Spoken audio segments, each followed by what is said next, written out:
وبركاته. إن الحمد لله نحمده ونستعينه ونستغفره ونعوذ بالله من شرور أنفسنا ومن سيئات أعمالنا. من يهده الله فلا مضل له ومن يضلل فلا هادي له، وأشهد أن لا إله إلا الله وحده لا شريك له، وأشهد أن سيدنا محمدا عبده ورسوله أرسله بالهدى ودين الحق ليظهره على الدين كله.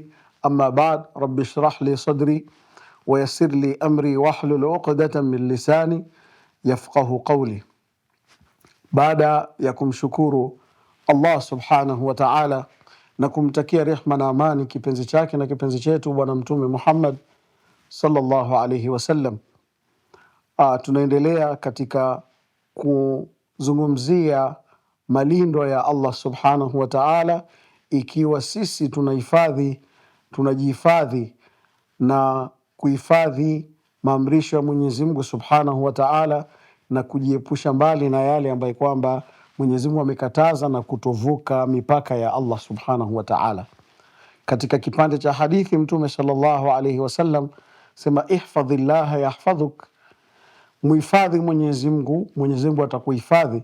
Tuko katika kipande cha pili ambacho kwamba ihfadhillaha yahfadhuk, Mwenyezi Mungu ukimuhifadhi ana kuhifadhi. Tukasema Mwenyezi Mungu anakuhifadhi, anahifadhi macho yako, anahifadhi mwili wako, anahifadhi watoto wako na hata mji wako inahifadhiwa kwa sababu ya wewe kuhifadhi mipaka na kujilinda kutovuka mipaka ya Allah. Ukiwa mwema, Mwenyezi Mungu subhanahu wa ta'ala atakuhifadhi na atakulinda na hata atalinda watoto wake na watoto wako na vizazi.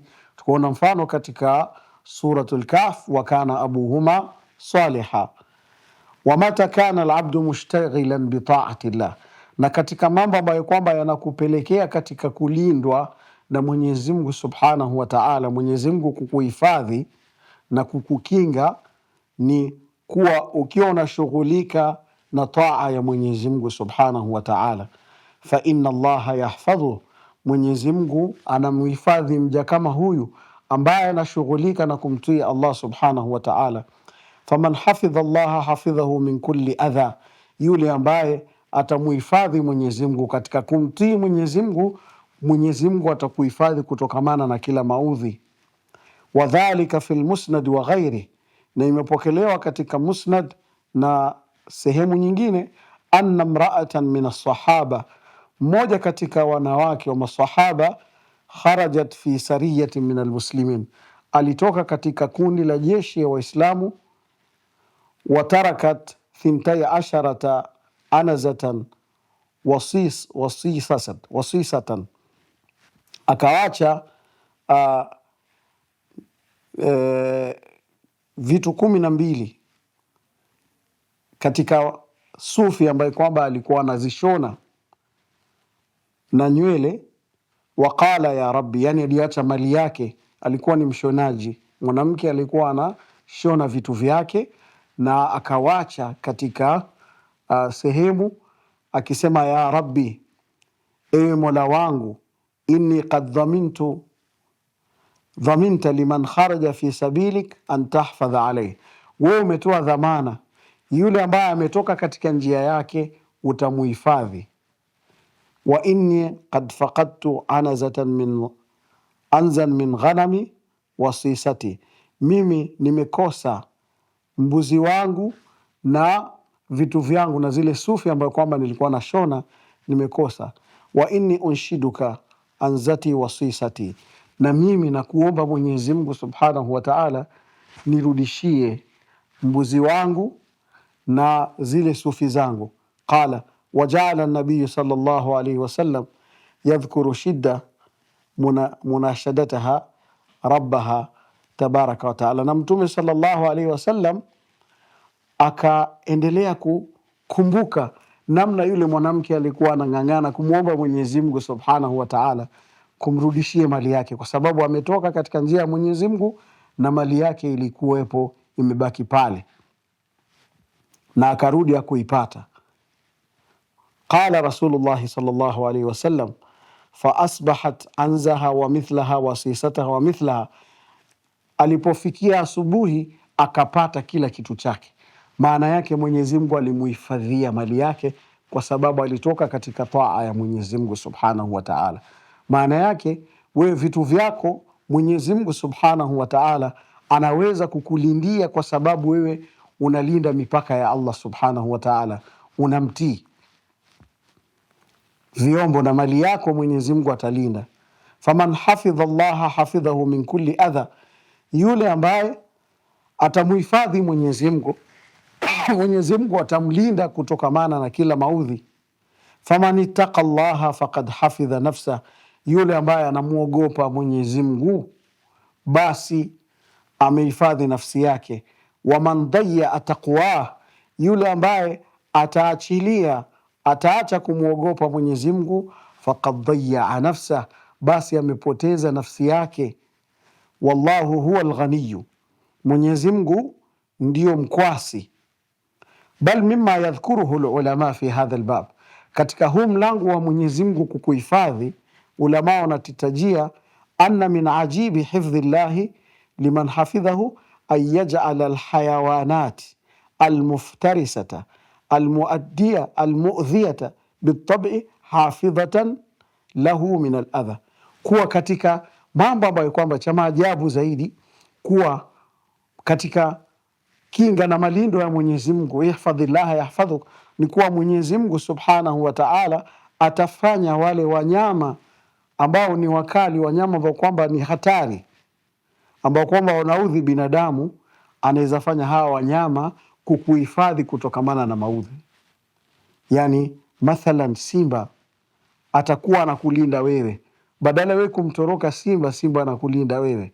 Nyoka, wanyama hatari, kwa sababu wewe unamuhifadhi Mwenyezi Mungu Subhanahu wa Ta'ala. Kama yurwa fi siyar fi qissati Safina, katika sira imepokelewa katika kisa ya Safina radhiallahu an, maula rasulillahi sallallahu alayhi wasallam, maula mtume sallallahu alayhi wasallam, annahu kana fi safarin ma ashabi, alikuwa kwenye safari na masahaba wake. Wankasara bihi almarkab, ile marekebu, ile boti ilivunjika baharini. Fadalla tariq, akapotea njia. Wakatoka kwenye bahari ufuoni, wakapotea njia. Faraa asadan, akaona simba. Fajaala yamshi ma'ahu, yule simba akaanza kufuata yule simba. Hatta dallahu ila tariq, simba akamuonyeshea njia. Alladhi yahtadi ila ashabihi, ambayo inampelekea kupatana na ndugu zake walipoteana. Yani marekebu iliharibika kwenye bahari, maji ikawapeleka wengine pande nyingine, ikampeleka upande mwingine. Yule simba akamuonyeshea njia mpaka akapatana na wenzake. Wajaala yuhamhim, yule simba akaanza kunguruma kidogo kidogo. Kaannahu yuwaddi'hu, simba ni kama anamuaga. Angalia malindo ya Mwenyezi Mungu Subhanahu wa Ta'ala. Wewe ukimwogopa Mwenyezi Mungu, bali wale wanyama watakuwa wanakuogopa na watakuwa wanakulinda. Leo hii tumwogopi Mwenyezi Mungu, hata panya tunawaogopa. Wengine wanaogopa hata mende, wanapiga nduru ndani ya nyumba kwa sababu hatumwogopi nani? Allah Subhanahu wa Ta'ala. Wa fi tarjamati Ibrahim ibn Adham annahu ru'a naiman fi bustan, na katika tarjama ya Ibrahim ibn Adham kuwa aliletewa ndoto ya kuwa amelala kwenye nini? Kwenye bustani. Wa indaha hayya, na kwenye huo bustani kulikuwa na nyoka, katika mdomo wake kuna mawe, ambaye katika mawe kama lulu narjis, tadfa'u anhu al-adha, ile nyoka inamuondoshea maudhi. Basi wewe ukiwa unamlinda Mwenyezi Mungu Subhanahu wa Ta'ala, ukumhifadhi Mwenyezi Mungu, hata wanyama hatari watakuwa wanakuhifadhi, wanakulinda, hautapata madhara. Na wengine watafikiria ni jambo la uchawi, ama wengine hata wanazungumzisha wanyama. Ambia kama riziki yako iko hapa chukua, kama riziki yako hakuna ondoka. Kuna watu wamezungumza na simba, sema tupishe njia tupite, na wanapita. Lakini mimi na wewe ambao maasi imejaa tunamsahau Allah subhanahu wa ta'ala. Wa aksu dhalik, na kinyume cha hayo, anna man dayya Allah dayyaahu, yule ambaye atampoteza Mwenyezi Mungu subhanahu wa ta'ala, Mwenyezi Mungu atampoteza, yani Mwenyezi Mungu atamwacha, malindo ya Mwenyezi Mungu atapata. Hata yadkhula alayhi dharar, mpaka atapata madhara na maudhi. Mimman kana yarju naf'uhu, kwa wale ambao kwamba wanatarajia watapata manufaa. Yani yule ambaye unatarajia atakunufaisha ndio anakudhuru. Kwa sababu gani? Kwa sababu unapoteza malindwa, hujamuhifadhi Mwenyezi Mungu. Mmoja katika waja wema anasema, inni la asillaha, mimi nikiasi tu Mwenyezi Mungu, nikifanya dhambi huwa anajua, faara dhalika fi khuluqi dabati wa mraati, naona hayo katika tabia ya mnyama wangu na mke wangu. Maana yake ukimaasi Mwenyezi Mungu, hata mke wako atakuasi, atakufanyia ujeuri, atakufanyia mambo mabaya. Hata gari yako itakuonyesha umemaasi Mwenyezi Mungu. Zile vitu vimekuzunguka zitakuonyesha umemaasi nani? Mwenyezi Mungu. Kisirani itakupata na maudhi yatakupata na shari na madhara yatakupata.